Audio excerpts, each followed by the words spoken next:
আসসালামু আলাইকুম ওয়া রাহমাতুল্লাহ ওয়া বারাকাতুহু। প্রিয় শিক্ষার্থী ভাই বোনেরা, আশা করি সবাই ভালো আছেন। আলহামদুলিল্লাহ, স্যারও ভালো আছে। পৃথিবীর যেখান থেকে বসে এই ক্লাস দেখছেন, আপনাদের সকলের প্রতি আন্তরিক শুভেচ্ছা, অভিনন্দন এবং গভীর ভালোবাসা। ফ্রেন্ডস, আজকে আমরা আমাদের প্রকাশিত গণিত এর মৌলিক ধারণা এই বইটির চতুর্থ অধ্যায় থেকে পাঠ 3 চতুর্থ অধ্যায়ের পাঠ 3 এর যোগ সংক্রান্ত সমস্যামূলক প্রশ্ন এখান থেকে কয়েকটা অঙ্ক করার চেষ্টা করব। ঠিক আছে, যতক্ষণ ভালো লাগে আর যতক্ষণ সময়ে কুলায় আমরা চেষ্টা করব একটা একটা করে সমস্যাগুলো সমাধান করতে।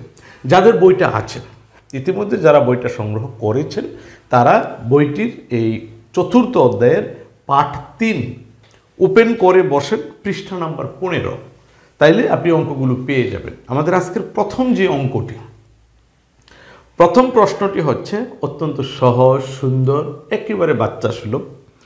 যে ফাতেমার কাছে 10টি আম, 50টি জাম এবং 15টি লিচু আছে, তার কাছে মোট কয়টি ফল আছে? যাদের বই নেই তারা উপরে দেখেন, এখানে টোটাল প্রশ্নটা সুন্দর করে লেখা আছে, এখান থেকেও বুঝতে পারেন। তাহলে কি দেওয়া আছে প্রশ্নটা মন দিয়ে বুঝি। ফাতেমার কাছে 10টা আম আছে, 50টা জাম আছে, 15টা লিচু আছে, তার কাছে মোট কয়টা ফল আছে? এখন আমরা অনেকে মুখে মুখে এই জাতীয় ছোট হিসাব তো করে ফেলতে পারি, কিন্তু যদি এই কথাটাই আমাকে খাতা কলমে সুন্দর করে হিসাবটা করে দিতে বলা হয়, তাইলে আমি কিভাবে করব? চলেন সেই পলিসিটাই আমরা সুন্দর করে দেখি। এরকম আমার ব্যক্তি জীবনের সকল হিসাব কিতাব আমরা যেন খাতাপত্রে সুন্দর করে গুড করে লিখে রাখতে পারি, হিসেব করে রাখতে পারি, তাইলেই আপনি সেটা আপনার কর্মজীবনে, আপনার হিসাব জীবনে ব্যবহার করতে পারবেন। তাহলে চলেন আমরা একটু বোর্ডে যাই, কিভাবে অঙ্কটা করতে হবে খেয়াল করি। এখানে যেহেতু ফাতেমার ফলের হিসাব, তাহলে আপনি সুন্দর করে এইভাবে শুরু করবেন। কত নম্বর অঙ্ক করতেছি আমরা? 1 নম্বর অঙ্ক। আগে নাম্বারটা সুন্দর করে এখানে দেবেন। ঠিক আছে, অঙ্ক নাম্বার কত? 1। কি বলা হয়েছে? ফাতেমার কাছে আম আছে 10টি। আপনি সুন্দর করে আগে লেখেন আম আছে, আম আছে কয়টি? আম আছে সমান চিহ্ন দিয়ে এখানে সুন্দর করে লিখবেন 10টি। কয়টি আম আছে? 10টি। 10টি। ওকে, তারপরে বলছে জাম আছে 50টি। লেখেন জাম আছে, জাম, জ আকার যা, ম, জাম আছে, স্বরে আ, ছ একার ছে, জাম আছে। কয়টি জাম আছে?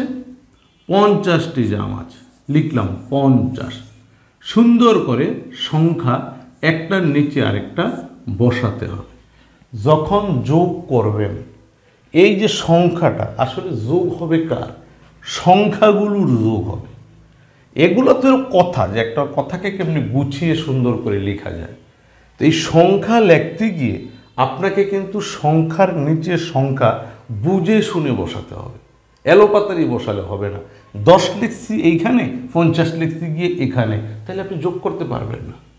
সংখ্যা এরকম নিচে নিচে বরাবর সুন্দর করে হইতে হবে। ওকে, তারপর আরেকটা ফল আছে কি? লিচু। লিচু আছে 15টি। লেখেন লিচু আছে, ল রসিকার লি, চ রসুকার চু, লিচু আছে, স্বরে আ, ছ একার ছে, আছে, লিচু আছে। এই সমান চিহ্ন বরাবর সমান চিহ্ন দিলাম। কয়টি লিচু আছে? 15টি। এই বরাবর 1 লিখলাম এখানে, 5 লিখলাম এই সংখ্যা বরাবর। 15, ট রসিকার টি, 15টি। ওকে, আর ফল আছে? আর নাই। তার কাছে কি আছে? আম আছে 10টি, জাম আছে 50টি, লিচু আছে 15টি। এইবার আমরা যোগ করে দেখব তার কাছে মোট কয়টি ফল আছে। এটাই তো জানার বিষয়। জি, সুন্দর করে এখানে একটা সমান চিহ্ন দেন। এই যে এই বরাবর থেকে আপনি এইভাবে একটা টান দিতে পারেন। হিসাব করার জন্য নিচে কি করতে হবে, দাগ দিতে হবে। ওকে, এখানে আপনি সুন্দর করে সমান চিহ্নের আগে লিখে নেন কি জানতে চাইছিল, মোট কয়টি ফল আছে, এর দিয়ে লিখেন মোট ফল আছে, মোট ফল আছে, কয়টি আছে। এইবার আমরা যোগটা মন দিয়ে করি। যোগ কিভাবে করে ভালো করে খেয়াল করেন। এই হচ্ছে সংখ্যার ডান দিক আর এগুলো হচ্ছে বাম দিক। যোগ করার সময় বিয়োগ করার সময় কি করতে হবে, ডান দিক থেকে হিসাব করে আসতে হবে। ঠিক আছে, ভালো করে দেখেন। ডান দিকের প্রথম সংখ্যা এখানে কত আছে, 5। তারপরে এখানে কত আছে, 0। 0 মানে কি, কিছুই নেই। 5-এর সাথে আমি যে যোগ করব কি আছে, 0। তো 0 মানে কি, কিছুই নেই। এখানে কি আছে, 0। তার মানে এখানে 5, এখানে 0, এখানে 0, যোগ করে কি পেয়েছি, 5। কারণ এই ঘরগুলোতে কিছুই নেই। 0 মানে কি, কিছুই নেই। তাইলে এখানে আমি বরাবর কি পেয়েছি, 5 পেয়েছি, 5 বসালাম। ওকে, বাম পাশে আসেন। বামের এখানে আছে 1, এখানে আছে 5, 1 আর 5 কত হইল, 6। এখানে কত আছে, 1। ওই 6 আর এই 1 কত হইল, 7। এই 7 সুন্দর করে এই বরাবর বসান, কত হইল, 75। তার মানে মোট ফল আছে 75টি। তার কাছে মোট কয়টা ফল আছে, 75টি ফল আছে। হিসাব হইল। হয়তো এই কথাটা আমরা মুখে মুখেও অনেকে কি আগেই করে ফেলেছি, কিন্তু খাতায়, হিসাবের খাতায় লিখতে হইলে একটা হিসাব আপনাকে এরকম সুন্দর করে লিখতে হবে। ঠিক আছে, ধরেন আপনি একটা দোকানের ম্যানেজার, সারাদিনের হিসাব কিতাব আপনাকে কিন্তু মালিককে বুঝাতে হবে, সেটা খাতায় নোট রাখতে হবে। ঠিক আছে, আপনি তখন হিসাব এভাবে করবেন না। ধরেন রহিম কাকা টাকা দিয়ে গেছে 10,000, করিম কাকা টাকা দিয়েছে 50,000, আফজল ভাই দিয়েছে 15,000। এটা আপনাকে কিন্তু খাতায় এন্ট্রি করতে হবে, মানে লিখে রাখতে হবে।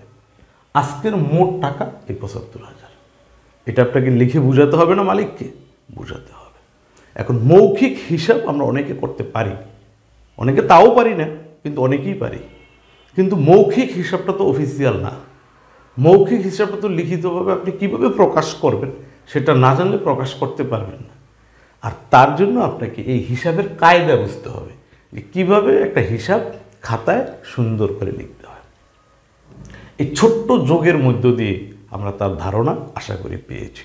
ওকে, তাহলে আমরা কি পেয়েছি, যে অতএব মোট ফল আছে। ওই মেয়ের কাছে মোট কয়টা ফল আছে, এই চিহ্নটার নাম হলো অতএব চিহ্ন। ঠিক আছে, অতএব মোট ফল আছে 75টি। আপনি ইচ্ছে করলে নিচে, যখন এটা আপনি কোনো পরীক্ষামূলক কথা হবে, নিচে সুন্দর করে লিখবেন উত্তর মোট ফল আছে 75টি, লিখতে পারেন। আমি আর লিখলাম না, নিচে জায়গা নেই। ওকে, আমরা 2 নম্বর আরেকটা অঙ্ক একটু বোঝার চেষ্টা করি। এই পৃষ্ঠায় আমাদের 2 নম্বর অঙ্কটা হচ্ছে কি, রফিক সাহেবের 3টি অ্যাকাউন্টে যথাক্রমে 20,322 টাকা, 33,521 টাকা এবং 1,32,232 টাকা আছে। তার মোট কত টাকা আছে? রফিক সাহেব একজন ব্যক্তি, তার মোট ব্যাংক অ্যাকাউন্ট কয়টা, 3টা। তো 3টে অ্যাকাউন্টের হিসাব দিছি কি, একটা অ্যাকাউন্টে আছে 20,322 টাকা, একটা অ্যাকাউন্টে আছে 33,521 টাকা, আরেকটাতে আছে 1,32,232 টাকা। জানতে চাইছে ওনার মোট টাকা আছে কত।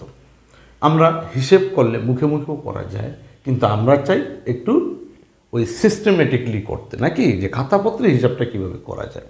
তাহলে তার জন্য আপনি প্রথমেই কি করবেন, 3টা অ্যাকাউন্টের টাকা ধারাবাহিকভাবে নিচে নিচে লিখতে হবে। ধরেন রফিক সাহেবের, আচ্ছা কত নম্বর অঙ্ক করতেছে, 2 নম্বর। আগে নাম্বারটা সুন্দর করে দিলাম।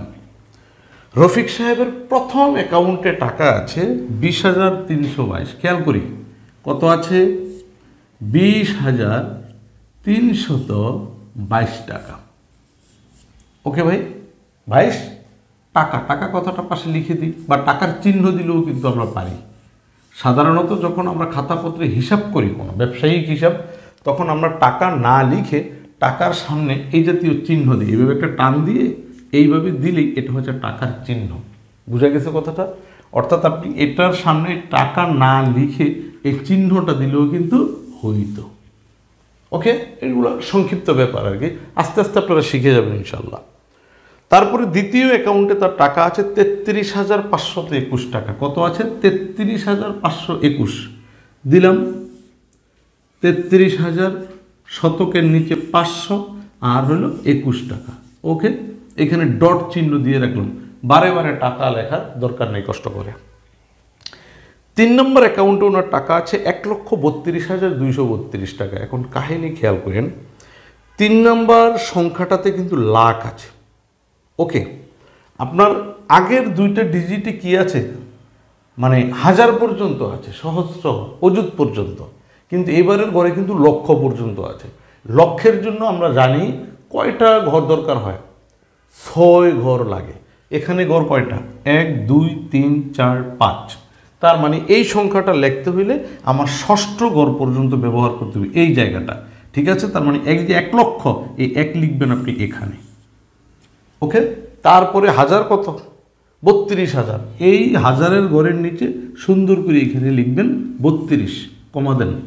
তারপরে শতকের ঘরে আছে কত? 200।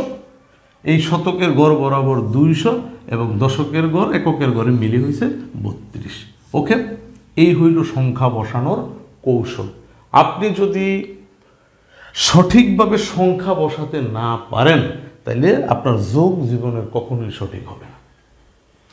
এখানকার এই যে প্রথম গড় বরাবর প্রত্যেকটার প্রথম গড় ঠিক থাকতে হইব, দ্বিতীয় গড় বরাবর দ্বিতীয় সংখ্যা ঠিক থাকতে হইব, তৃতীয় গড় বরাবর তৃতীয় সংখ্যা ঠিক থাকতে হইব, চতুর্থ গড় বরাবর চতুর্থটা থাকতে হইব, পঞ্চম বরাবর পঞ্চম থাকতে হইব, ষষ্ঠ গড় বরাবর ষষ্ঠ থাকতে হইব। আর না হয় যোগ মিলবে না। এটা কিন্তু শিখতে হইব, মনে রাখতে হইব, আন্দাজে বসালে হইতো না। এইবার আপনি সুন্দর করে নিচে একটা দাগ দেন, দিলাম। জানতে চাওয়া ছিল যে তার কাছে মোট কয় টাকা আছে, তাহলে মোট বাহির করতে হইলে আমাকে কী করতে হবে? যোগ করতে হবে। চলেন যোগ করি। এখানে একটা যোগের চিহ্ন দিয়ে নিতে পারেন। যোগ কোন দিক থেকে করতে হবে? ডান দিক থেকে করে আসতে হবে। যোগ করেন। প্রথমে এখানে আছে 2, 2-এর সাথে যোগ হইল 1, কত হয়েছে? 3। 3-এর সাথে এখানে আসলো আরো 2, কত হয়েছে? 5। 2-এর 3, 3-এর 2 কত হয়েছে? 5। এই বরাবর সুন্দর করে সেই 5 বসান। হয়ে গেল। দ্বিতীয় ঘরে আসেন। এখানে কত আছে? 3। 3-এর সাথে যোগ করেন 2, কত হইল? 5। 5-এর সাথে লইলাম আরো 2, কত হইল? 7। তাহলে এই বরাবর বসিয়ে দেন 7। ওকে, 3 নম্বর ঘর। এখানে কত আছে? 2। 2-এর 5-এ কত? 7। 7-এ আর এই 3-এ কত? 10। যখন কোনো সংখ্যা যোগ করতে গিয়ে 10 হয়ে গেল তখন আপনি কিন্তু এই ঘরটা বরাবর এখানে 10 লিখতে পারবেন না। এখানে আসবে কি? 10-এর পরিবর্তে 10-এর শূন্যটা শুধু এখানে আসবে। যোগ করছি মতো কত হয়েছে? 10 হয়েছে। এখানে আমি বসাইছি কত?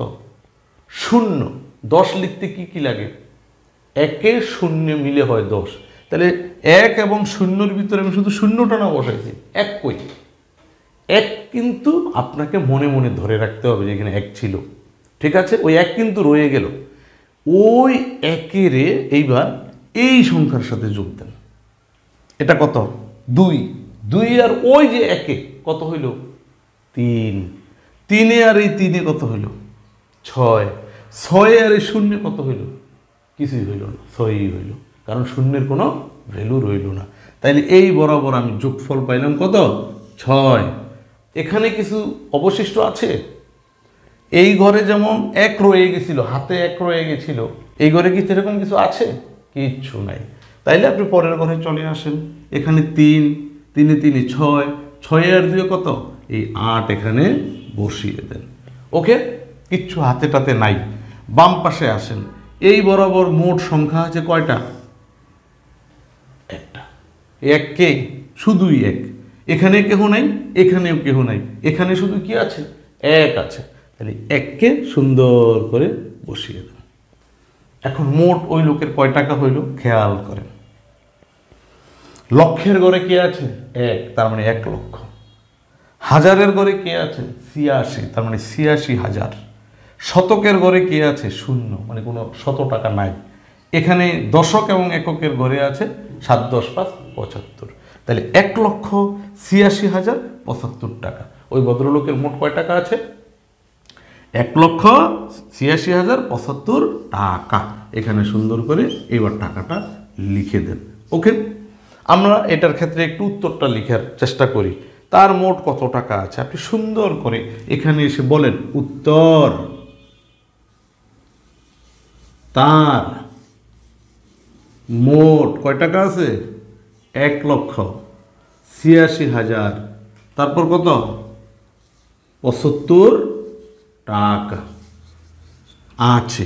আচ্ছা, আছে তো বাউন্ডারি বাইরে চলে গেল। আছে, ওকে। এই লেখাগুলো খুব যত্ন করে আসলে লেখার ধৈর্য বা অভ্যাস ছাড়েন নাই, ঠিক আছে? যদি খুব যত্ন করে লিখতে হয় আর আস্তে আস্তে লিখতে হইব, সময় চলে যাবে। তো যাই হোক, আমি আমার মতো করে লিখে দিলাম, আপনারা আশা করি বুঝতে পেরেছেন। তাহলে উত্তর, তার মোট 1,86,075 টাকা আছে। আমরা কি 2 নম্বর প্রশ্নের উত্তর পেয়েছি? আশা করি পেয়েছি। আমরা 1 নম্বর এবং 2 নম্বর সমস্যামূলক অঙ্ক দেখলাম। এখানে এই পৃষ্ঠাতে 3 নম্বর অঙ্ক আছে, 4 নম্বর অঙ্ক আছে, তার মানে আরও 2টা অঙ্ক কিন্তু রয়ে গেছে।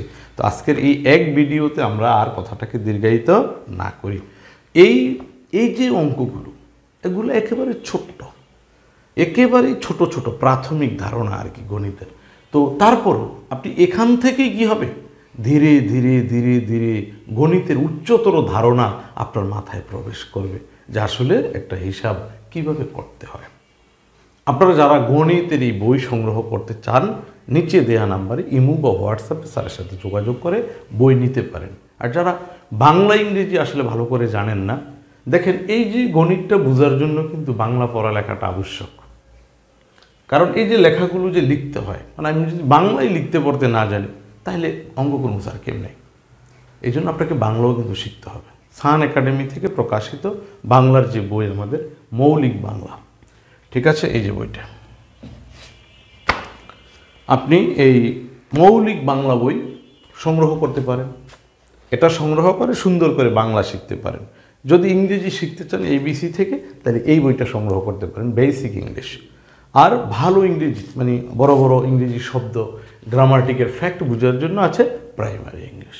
বাংলা, ইংরেজি, গণিত সকল বিষয় সম্পর্কে আলহামদুলিল্লাহ আপনি চলার মতো যদি জ্ঞান অর্জন করতে চান, লেখাপড়া শিখতে চান, তাহলে আমাদের প্রকাশিত এই বই পুস্তক নিয়ে, আমাদের এই বইয়ের সাথে করা ভিডিও টিউটোরিয়াল নিয়ে আপনি সুন্দর করে পড়ালেখা শিখতে পারেন, কোনো সমস্যা নেই। তো যাই হোক, এই গণিত, এই অঙ্ক ধারাবাহিকভাবে সুন্দর করে শিখতে থাকেন, বুঝতে থাকেন, স্টেপ টু স্টেপ। ইনশাল্লাহ গণিতেরও আপনার ধারণাটা পরিষ্কার হয়ে যাবে। তো আজকে আর বেশি কথা বলতেছি না। সবাই ভালো থাকেন, সুস্থ থাকেন, সুন্দর থাকেন। আসসালামু আলাইকুম ওয়া রাহমাতুল্লাহি ওয়া বারাকাতুহু।